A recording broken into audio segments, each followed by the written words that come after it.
This is Akashvani, a review of today's Parliament proceedings, read by Navneet Singh. First from the Rajya Sabha. Writer is Sanjeev Chopra of PTI. Home Minister Amit Shah said in the Rajya Sabha that people wanted that all the terrorists behind the Pahalgam attack should be shot in the head, and incidentally, all three terrorists were shot in the head by security forces. Replying to a debate on the Operation Sindoor, he said the identity of three terrorists killed in Operation Mahadev clearly established Lashkar-e-Taiba hand in the Pahalgam attack. He also hit out at the Congress for indulging in politics over the Pahalgam attack. He lauded the security forces for successfully carrying out Operation Sindoor and Operation Mahadev. Recalling the statement of Prime Minister in Bihar post-Pahalgam attack, he said, "It is responsibility of the Prime Minister to express feelings of people of the country, and all his words have proven right." Earlier, intervening in the resumed discussion on Operation Sindoor, External Affairs Minister S. Jaishankar asserted that there has been no third-party intervention in the halting of hostilities against Pakistan. He categorically made it clear that stopping military action against Pakistan was also not linked to trade as claimed by US President Donald Trump. Jaishankar said Prime Minister Narendra Modi and the US President did not have any phone calls between 22nd April, when the Pahalgam terror attack took place, and 16th June. The minister attacked the Congress for not responding to terror attacks perpetrated by Pakistan in the past and accused it of self-hyphenating India with Pakistan on the issue of terror. The minister said the Modi government has set a new normal under which India will hit whenever Pakistan attacks it and will not buckle under any nuclear threat. He also blamed the previous Congress governments for China coming closer to Pakistan since the 1960s, when Islamabad handed over parts of POK to Beijing.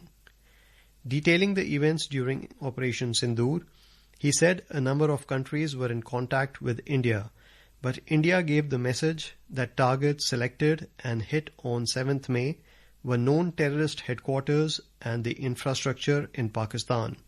He urged opposition leaders mocking India's military action against Pakistan to watch videos of funerals of terrorists and destruction of airfields in Pakistan in case they had doubts.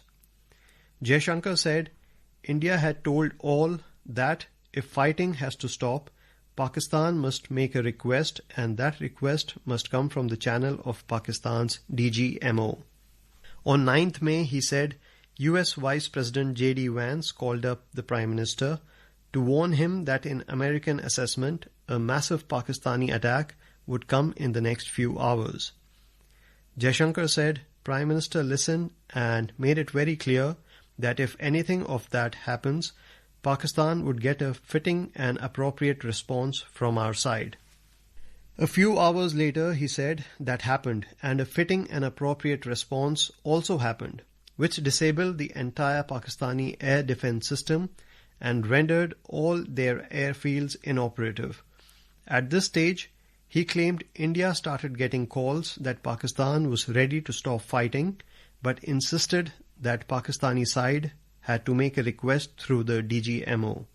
Blood and water will not flow together, he said, providing reasons for India's decision to suspend the Indus Water Treaty with Pakistan. Leader of the House in Rajya Sabha, J.P. Nadda, alleged that the previous Congress-led governments lacked the political will to act against Pakistan despite Islamabad's continued support to terrorism, and accused the opposition party of appeasement of the neighbouring country. Participating in the debate, he said, those questioning the government on its response post-Pahalgam must introspect on what they did after terror attacks when they were in government. Detailing the response of the Congress-led UPA government during 2004-14 to terror attacks carried out at the time, Nadda said that no action was taken after Delhi, Varanasi, Mumbai bomb blasts, where hundreds were killed and scores injured, which shows the insensitivity of then governments. Trade, tourism and talks with Pakistan continued despite the terrorist attacks, Nadda said. He said India kept engaging in confidence-building measures while they kept shooting us. We kept serving them biryani. The forces were the same, the army was the same, the police were the same, but there was no political will, he said, referring to the UPA regime. Nadda cited the surgical strike after the Uri terrorist attack as evidence of the NDA government's approach towards dealing with terrorism and Pakistan, stating that it is an example of a changing India under Modi's leadership with transparency and conviction. Citing Modi's statement that Pakistan has committed a blunder and they will have to pay the price, Nadda said, that is the political will required to deal with terrorism. He also refuted allegations that Modi had gone to Bihar for electioneering days after the Pahalgam attack, saying the Prime Minister had gone to attend Panchayati Raj Day and he went to celebrate the day with the elected members of Panchayats. He said there is a narrative being peddled that no country supported India after Pahalgam terror attack, informing the upper house that there are 61 messages of heads of states of different governments, their presidents and vice presidents condemning it. Participating in the debate, Rajya Sabha MP Kapil Sibal criticized Home Minister Amit Shah for not inviting Jammu and Kashmir Chief Minister Omar Abdullah to a security assessment meeting held on 8th April in the Union Territory. Sibal argued that the centre would have gained better understanding of ground realities by consulting a local leader representing the people. If Abdullah is not called for the meeting, how will you get the information, he asked. Highlighting India's military limitations, Sibal said, we don't have that many resources that we can destroy Pakistan. We are not fighting the war with Pakistan alone. Pakistan and China are together. China is giving all the technology to Pakistan. Congress MP Akhilesh Prasad Singh alleged that the political leadership lost the gains made by the forces. BJP MP Lakshman hit back at the opposition parties for not trusting Prime Minister Narendra Modi, stating that he has won the trust of people of India thrice. He said they trust US President Donald Trump more than the government. BJP MP Ghulam Ali accused Congress, NC and other local parties of indulging in pseudo-secularism and said the narrative is now being changed. Samajwadi Party MP Jaya Bachchan questioned why India's retaliatory action post-Pahalgam attack was named Operation Sindoor, when women were widowed in the incident and actually lost their sindoor. Asserting that the killing of 26 people in the Pahalgam terrorist attack became collective pain of the country, senior RJD leader Manoj Kumar Jha said that national security is not just a slogan but a moral duty and responsibility. Earlier, Rajya Sabha proceedings were adjourned in the pre-noon session as opposition parties led by the Congress pressed for a discussion on the Special Intensive Revision SIR of Bihar's electoral rolls carried out by the Election Commission. Soon after the listed papers were laid on the table of the House, Congress and TMC pressed the chair to indicate when a discussion on SIR will take place in the House. Deputy Chairman Harivansh asked for the listed zero-hour mentions.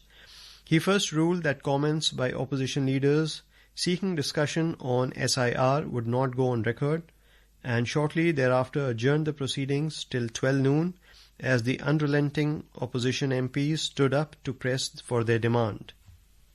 Earlier, Deputy Chairman stated that 18 notices had been received under Rule 267 that seek to set aside the business of the day to discuss the issue being raised through such notices. The chair rejected all the 18 notices as not conforming to the rules. And now a review of proceedings in the Lok Sabha. Writer is Sagar Kulkarni of PTI. The Lok Sabha today approved a statutory resolution to extend the President's rule in Manipur for 6 months beyond 13th August. The House passed a resolution approving extension of President's rule in Manipur by another 6 months beyond 13th August. Minister of State Nityanand Rai asserted that there is peace prevailing and law and order is under control in the northeastern state. Rai said, since imposition of President's rule in Manipur, there has been only one fatality with no casualties in the last 4 months.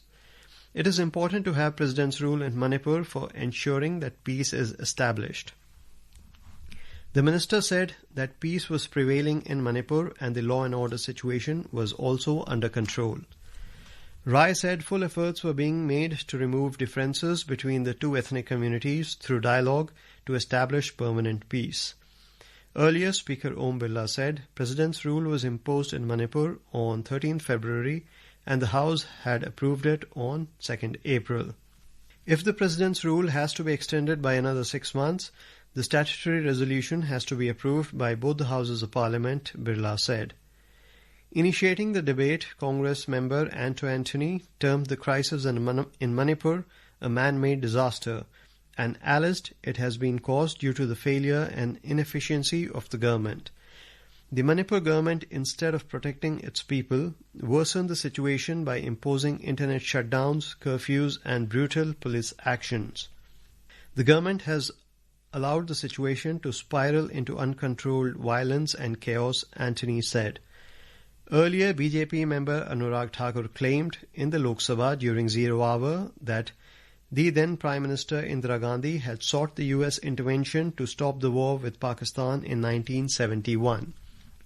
Thakur said Indian soldiers won the 1971 war, but someone else was declared the Iron Lady. He claimed that the war was won on the battlefield but lost on the negotiation table. He read out a letter from Mrs. Gandhi to US President Nixon wherein she urged the US President to persuade Pakistan to desist forthwith with the policy of wanton aggression and military adventurism. The nation has to decide whether the government of that day was iron or an irony, Thakur said, referring to the letter dated 5th December 1971.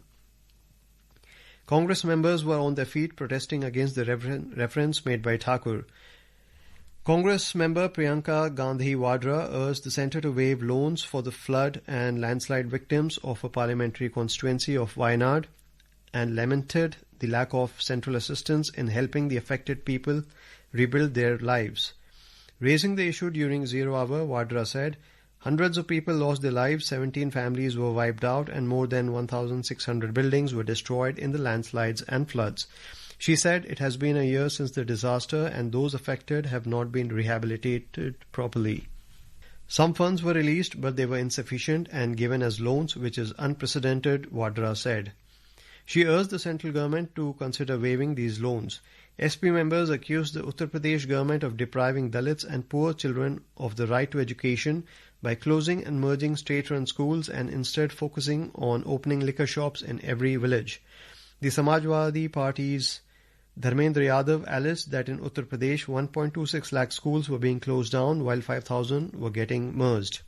He said recruitment of more than 2 lakh teachers too have been stalled. Neeraj Maurya of SP demanded from the government to ensure the state-run schools are not closed and instead Kendra Vidyalaya and Navodaya Vidyalayas were opened. BJP member from Arunachal Pradesh Tapir Gao urged the centre to confer the Bharat Ratna on the Dalai Lama, describing him as a global symbol of non-violence and compassion. Congress member Gurjeet Singh Aujla wanted the centre to investigate the threatening mails received by Sikh Gurdwara Prabandhak Committee that claimed to make the Golden Temple a target of attacks. And that is all we have in the Parliament Review.